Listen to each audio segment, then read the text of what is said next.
lounging, son. All right, welcome back to the Comic Lounge. My name's Ryan, And I'm Manny.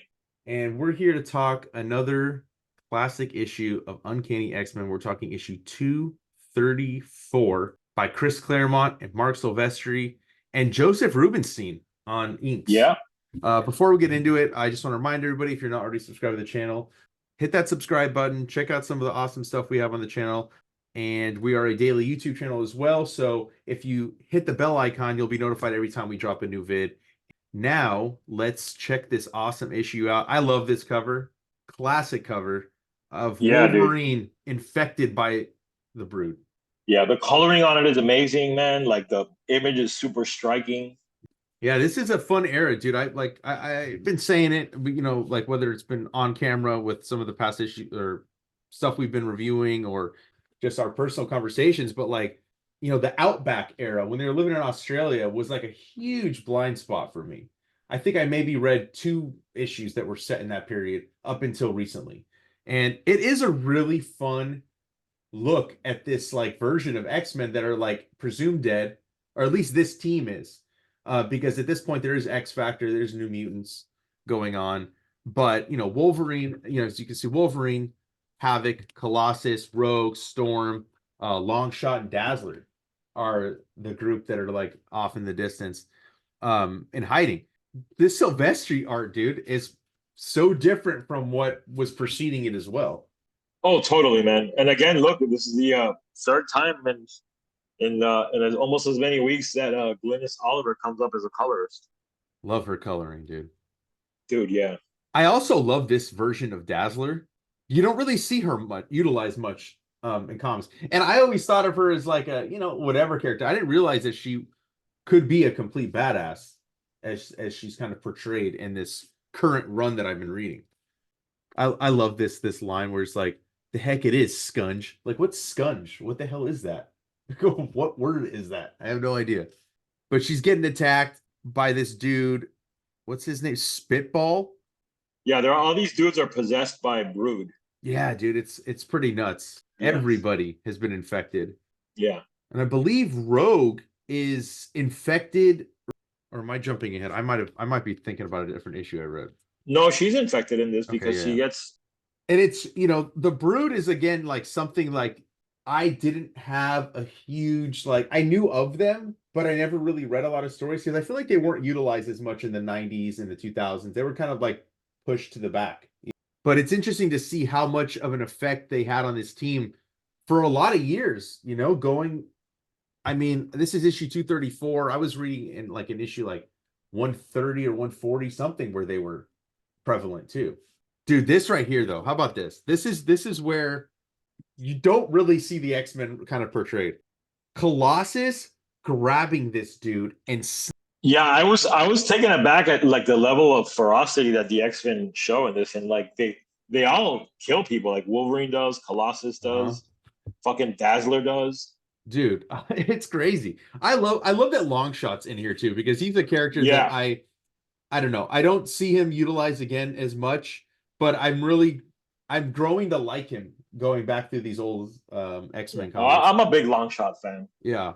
But it's crazy, dude, because like I've read a few issues prior to this. So Colossus has already gone the route of willing to kill. And I never knew that. And I don't know exactly what has happened to him at this point, but something about his powers are different.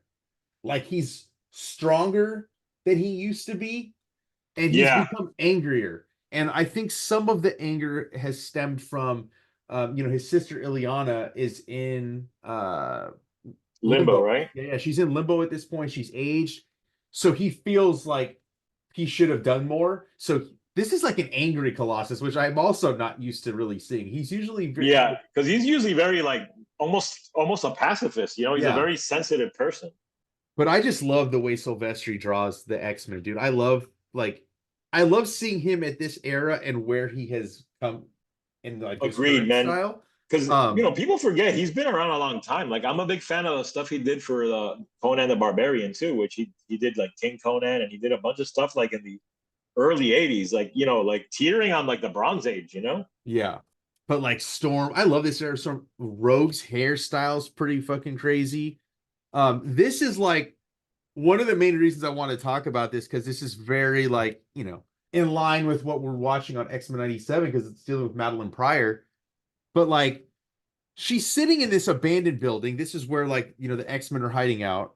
She's it says strips her of everything of value, her very identity, giving them all to his first love, like that, Scott Summers has basically like pushed her to the back.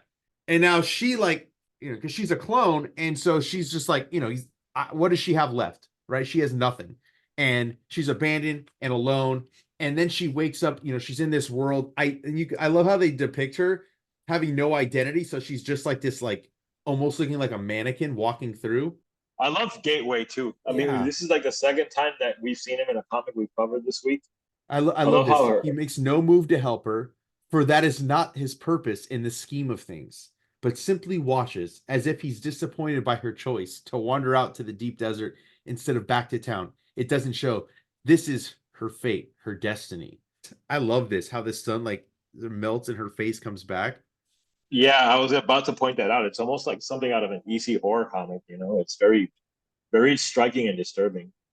And what's, something important to note is that we're gearing up to get towards the Inferno. Yeah, this is all setting up a lot of Inferno stuff, You got the demon Sim, who's a big part of it. You got her basically becoming the Goblin Queen in this, or starting to become the Goblin Queen. Yeah. Welcome to paradise, Madelyne Pryor. Yeah, you see this as she's talking to Sim and stuff, walking through, just being completely manipulated. He's got like the silver tongue, dude. He's whispering like everything she wants to hear. And then we see her in the costume, the Goblin Queen. I've never read the Inferno, so I recently picked up, like when I picked up this run, I do have the 3 issues of X-Men, and then Free Comic Book Day, I was actually able to get the X Factor issues. So the only ones I don't have are the New Mutants tie-ins, but I'm excited to read that, dude. I've always, kind of been interested in that, and I know there's trades, but it's just something that's always been kind of I just kind of always glossed over in X-Men stuff. But like the covers for that too are just so good. And then we come back to Red Rocks. And there's this priest, and like we've been following him for a little while, and like his wife has arthritis, and so like he's staying positive, and he has like this faith and stuff. All the while, all these people are hating on mutants, and like I love this line where he's like, "I won't tolerate the term mutie any more than I will any other racist remark." I like that, dude, because the mutants are hated at this point, and they mutie is one of the biggest slurs you can call them. Yeah, dude. It is a slur word. Dude, I love this, dude. As Rogue is flying with Wolverine, I love how he's like, you can see like the transformation is starting to take place. Wolverine just he landing. Kills Temptress, Mm-hmm. Like you said earlier, the X-Men are going hardcore in this. I'm telling you, dude, it's really interesting to see this, because like I never knew this part about them. And it's not just Colossus that's done it. I mean, Havoc did it too. I don't know if it's in this issue. Is it in this issue where he mentioned it? Sorry, I read a couple issues past this, so I can't remember what I'm remembering here. But yeah, I mean, Havoc's willing to do it. I mean, look at and also, to be fair, these people have been infected by the Brute, so like they just really have no tolerance for it. So they're just like going to town. Dude, this sequence with Colossus stopping the fucking car is so badass. He rips the engine out. Yeah. And look, dude, he takes that blast straight to the chest from Spitfire, or is it Spitball? And it like barely has an effect on him. Psylocke's like fucking knocked out. So much action in this issue. Yeah. You got motorcycle action, fucking car chases, battles in diners. I mean, dude, how about this when like Rogue comes into Storm? You ain't bushwhacking anybody, sugar. Brood got plans for you. You're gonna host the Queen's Egg. It's my. Look at Rogue's face, dude. Like so, like evil and menacing, like that grin, the eyes. Oh yeah. Dude, and Dazzler fucking hitting Rogue with like pretty much all she's got, and kind of knocking her away. Love this. I know, and she's worried because like Rogue can take that kind of blast. Storm couldn't, so she's like worried, like, well, if I don't hit her and I hit Storm instead, it's gonna kill her. But she has no choice. She's got to take Rogue down.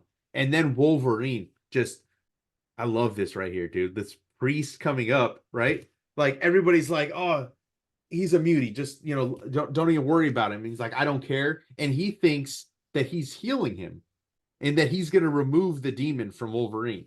All the while, his healing factor is the one that's really doing it, right? But like, I love that he thinks that the power of faith, the power of prayer, and God is enabling him to, to do this. This is the line that I was talking about with Havoc, where he's like, just straight up shoots this dude, doesn't hesitate. Yeah.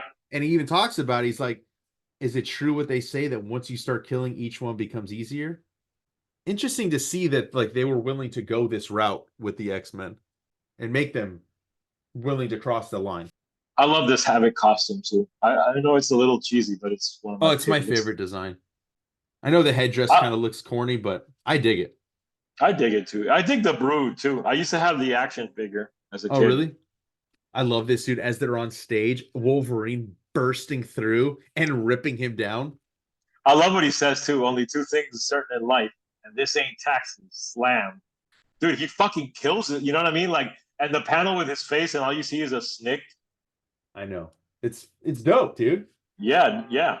I love Silvestri in this period, man. I mean, it's like not only did his style look different maybe than what preceded it, but he also like the choices he took like thematically, right? Like he did a lot of close-ups that I've been noticing in some of this run that I've been going through, and the action looks just a little bit different. The women look just a little bit more, got more like a femme fatale vibe to them. Like he draws gorgeous women, dude. Yeah. I mean, yeah, that's probably one of his biggest strengths, of which he has many. Just this right here on the screen of Havoc feeling sick because of what he's done. Like Wolverine, he's a killer, so it doesn't affect him when he's killing. Like This is just another day in the life of Wolverine. But he's like, as he tells me you did good, he's like, why? Because I killed. He's like, no, because you did what had to be done. He's like, oh, that's supposed to make me feel proud. I mean, what a great moment right there. Dude, like, it's amazing. This is a great issue. I'm so glad you recommended it. Like, I don't think that I read this back in the day. Dude, I love this. Claremont's writing. Look at this. Like, while blissfully unaware of the nightmare spawning below, where Madelyne Pryor lies, more than alive, less than dead, transfigured by a dream that's fast on the way to becoming reality. And then how about this ad, dude? This is another one right recently. I can't imagine. Crazy to think. You see, it says next a Green Pleasant of land on sale in 2 weeks. So I guess X-Men was bi-monthly. Yeah, dude. I mean, Silvestri didn't draw every issue because the next one's drawn by Rick Leonardi, and then Silvestri comes. So I feel like they were switching back and forth. Like he didn't draw every single issue. All of them have been great. I mean, easily they could each be an episode, but this one stood out to me. I love this cover. Maybe we talk Inferno. I'm not sure. Because like that's I think it's a 9-parter, so it would be a lot to go through. But and Inferno also had a lot of cool tie-ins in other series. Like one of my favorite single issues of Spectacular Spider-Man, like the Sal Buscema run, is an Inferno tie-in. So Inferno's a lot of fun, and I read a lot of Inferno tie-ins without actually reading a lot of the main story, because at that point I was picking up comics at Spinner Rack, so it was like you got what you could get, Yeah. I remember, dude. I remember that. I mean, that's how I discovered them, was 7-Elevens, newsstands, grocery stores. So there was something fun about that though, man. Just going to the 7-Eleven and fucking wondering what you were gonna get, And I know you got. I like that story. Mystery. Yeah, I do too, man.